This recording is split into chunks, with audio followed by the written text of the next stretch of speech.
Every single piercing that I have on my body, except for my first earring hole, I've pierced myself. The ones on my ears, I legit used a pin that belonged to my mom's great-grandmother. But then everything else, I used piercing needles on Amazon. And in high school, I went through a phase where I would pierce all my friends' belly buttons, I would pierce my friends' ears, and the occasional nose. Ears and belly buttons were no big deal to me because I did a lot of those in high school. But when it came to noses, I only really did myself and like maybe a few other people. So when people asked me, can you pierce my nose, I would kind of feel a little bit uncomfortable, but you know what? I was still getting paid, so I was like, all right. One day, this girl asked me if I could pierce her nose, and I was like, yeah, sure, come over after school. So she comes over, and we're sitting in my living room, and I go to pierce her nose with the needle, and she starts gushing blood, like squirting blood everywhere, and she was wearing white jeans, and it got all over her jeans and ruined them. Come to find out, she was drinking the night before, but at least she left with her nose pierced. A little girl made me cry last night. So the coffee shop that I work at also has ice cream. And so this lady had brought in her granddaughter to get ice cream. This little girl's probably about 4 or 5 years old. And she asked for ice cream with sprinkles. And so I absolutely loaded it with sprinkles because she's a kid and I have a heart. And the entire time this girl's eating her ice cream, she just keeps glancing at me. And right before they're about to leave, the grandmother brings her up and says, okay, tell her what you wanted to tell her.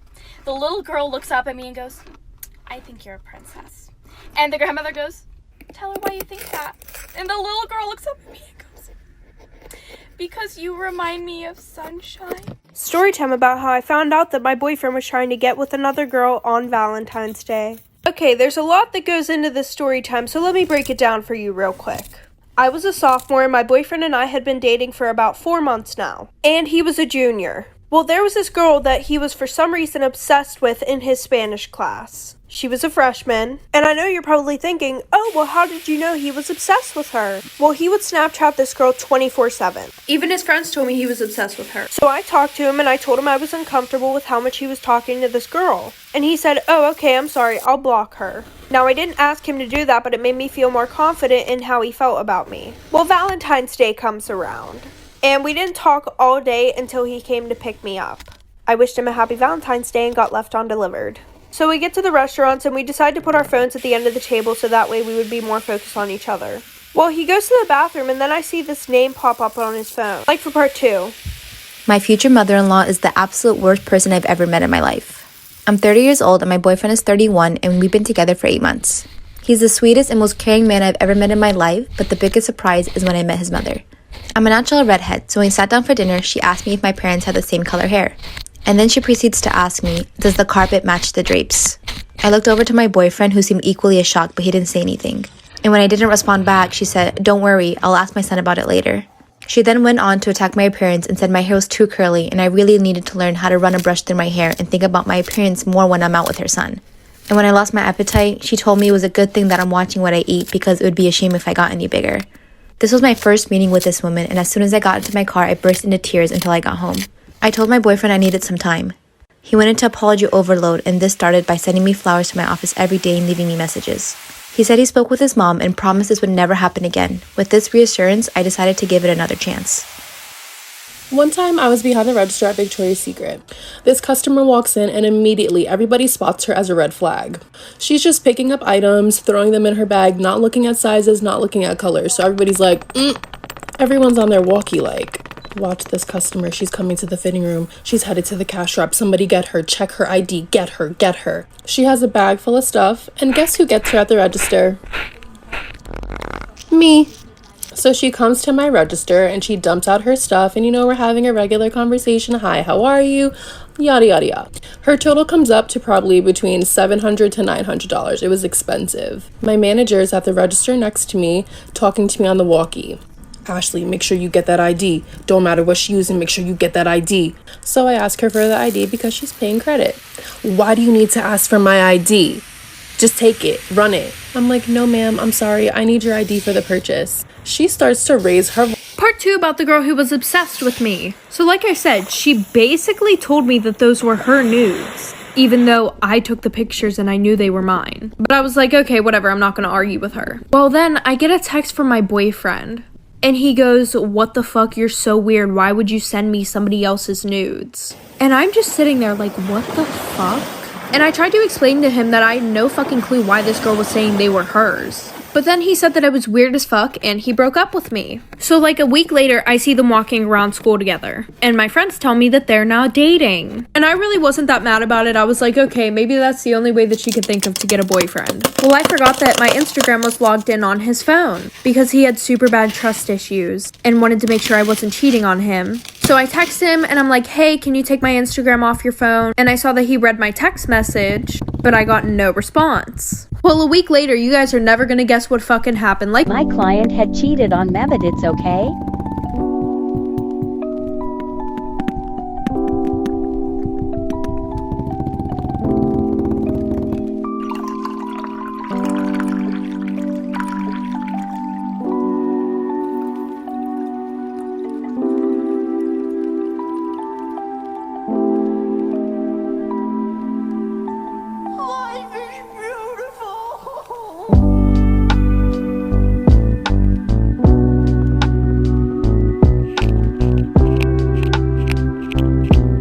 She won't do it again, no.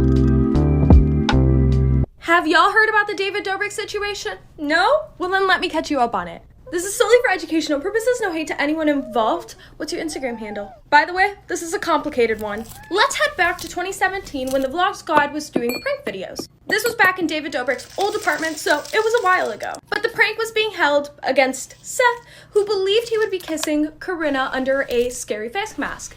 The trick was, though, that it was Jason Nash under the face mask. He did not consent to kissing Jason Nash. He only consented to kissing a female. So this is where the first issue arises.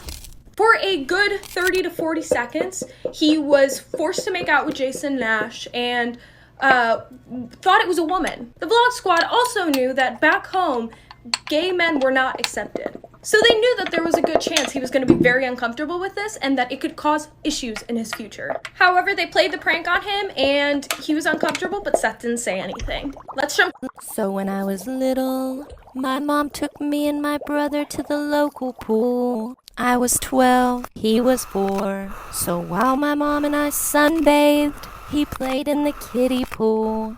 When all of a sudden he comes up to us and says, "Mommy, I gotta go pee-pee." And instead of taking him to the bathroom, my mom said, "Go pee-pee in the pool." Shame on you, Carolyn. We continued to lay out in the sun until all of a sudden we hear everyone scream. Oh my God, some kids peeing in the kiddie pool. Torian didn't understand. And he went over to the kiddie pool, pulled down his pants, and pee-peed like he was peeing.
in the toilet. But my mom is clever, and she pretended like she didn't know whose kid it was. And we never went back to that pool again. One time I had to stay at my grandma's because my dad was on vacation. And I was having a huge box of clothes come in, and I was not about to have these hoes stolen, so I had my friend stop by to put them inside. So I called my friend up and I was like, hey, can you tell me when you get to my house and let me know when you put the package in? She's like, I got you, shawty. I was like, bet, girl. So around 10 minutes later, I got a call from her freaking out. She was like, Kayla, is there anybody at your house? I was like, no, my dad's on vacation and I'm at my grandma's. She said, no, Kayla, there is somebody at your house right now. So I start freaking out. I'm like, girl, what do you mean? And she said she saw someone walk across this huge window and then my dad's lights turned on. So I start freaking out. I'm like, what did you see walk across the window? Like, who did it look like? And she said it was just a black, tall figure that walked across that window. And around 5 minutes of being on the phone, freaking out, she said my dad's lights turned off again. Eventually, me and my grandma drove by the house to make sure nobody was there, and of course, nobody was in my house. And it only gets worse. Storytime Tinder edition. Okay, the story blew up on Twitter like a while ago, but I'm just gonna retell it because it's very informational. So there was this guy and this girl, and they met through Tinder, and then they met up and they went on this date. And they were out at dinner, and then she starts not feeling so well. And then she says, I really need to go home. And he says, yeah, I'll drive you home. And she says, okay. So then they get to her house, and then she starts feeling better. So then she says, do you want to come in for some coffee? And then he says, yeah, sure. So they go inside, they have their coffee, and then she doesn't feel well again. And she's like, oh, I'm sorry, I don't feel well again. I think you really need to leave. And he's like, okay. And he leaves. And then she goes to bed, and in the middle of the night, she wakes up, and she hears this noise down in her kitchen. And so she locks her door, and she calls the cop. And the 911 operator is just on the other line saying, can you just stay on the line until the cops get there? And then the cops get there and they're like, the door is locked. Like, we don't think anyone's inside. And she's like, I promise you, someone's inside my house. I can hear them. She says, you have my permission to break down the door. So she's still up in her room, and then she hears the cops break down the door. And then she hears some rustling and some fighting. Hard to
So when I was 21 and right after I moved out to California, I got my first job interview and I was very excited, but I was trying to look professional and my nails were hideous, so I needed to get them done desperately day before the interview, okay? So I find this random nail salon by my house and I didn't have like a go-to salon at the time, but I was like, yeah, like let me just go there. I don't need anything crazy. So I go in and talk to the guy at the front. I was like, yeah, I just want some short acrylics with a neutral nail polish, you know, no big deal. And he's like, yeah, okay, I'll help you out. So I follow him to the chair and he starts laying the acrylic and the beads, you know, but guess what he didn't do? He did not smooth them out against the nail, y'all. So I'm watching the acrylic dry in chunky lumps, and I'm like, you know what? No, he's gonna fix it. Like he's gonna fix it with a drill or something. You know, you can't just leave it like that. Guess what? He left it like that, and even had acrylic dry underneath. And while I'm staring at this man in anger and disbelief at the end, you know what he says to me?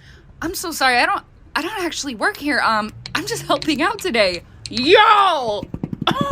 Extremely toxic best friend story time. So when I was in 8th grade, there was this boy. And this boy would go around telling almost every girl that he liked her. And I was one of those girls. and he would do stuff with all of us. And there were like 11 of us. So we all hated each other. Especially this one girl, and we're gonna call her Abby. And every time we saw each other, we would be super mean to each other. Well, a year passed, we stopped talking to this kid, and I bumped into her at homecoming and basically apologized. So after that, we became best friends. And everything was good until every time I told her about a guy, she would start talking to them. Like this one boy that I was Snapchatting and talking to, she accidentally sent nudes to him and said, "Oh, sorry, I meant to send them to my boyfriend." So then she called one of my other best friends and said, "No, it actually wasn't an accident." And of course he told me because he was my best friend. So I was like, whatever, and stopped talking to the boy. And she did it again, like for part 2. What's one really bad thing you did as a child that you kept secret for your entire life and didn't tell nobody? I'll go first. I got a lot of stories like this, but this is just one of them. So my mama used to put me in daycare, and in my daycare we used to do field trips, and we went to the YMCA. So while we were in the pool, this one white kid comes up to me. He asked me, like, "Why are you black?"